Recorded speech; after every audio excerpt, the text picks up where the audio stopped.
एक छोटा रंगीन मछली पकड़ने वाला गांव सुबह के सूरज की कोमल चुंबन के नीचे जागता है, जो सरल लय और शाश्वत सुंदरता के एक दिन का वादा करता है।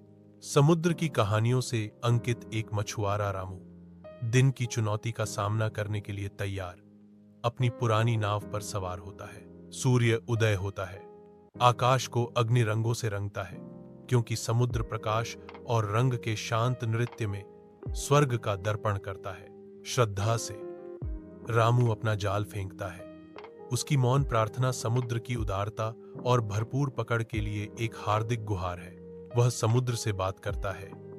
उसके शब्द सम्मान और कृतज्ञता की फुसफुसाहट है।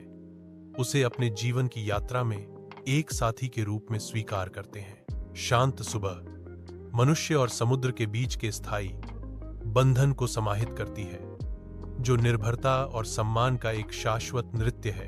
रामू की मांसपेशियां तनाव में हैं, क्योंकि वह समुद्र की गहराई से भारी जाल खींचता है। आश्चर्य से रामू के मुंह से एक आह निकलती है जब वह एक सुनहरी मछली को देखता है, जिसकी चमकती हुई तराजू उसकी जाल में फंसी हुई है। मछली विनती करती है, मुझे जाने दो मछुआरे, मैं तुम्हें धन दौलत दूंगा। रामू बात करने वाली मछली से चकित है, लेकिन उसकी गुहार उसके दिल को छू जाती है। अपने घर की शांति में रामू और सीता भूख की पीड़ा सहते हैं। उनकी चुप्पी उनके संघर्ष के भार को बढ़ाती है।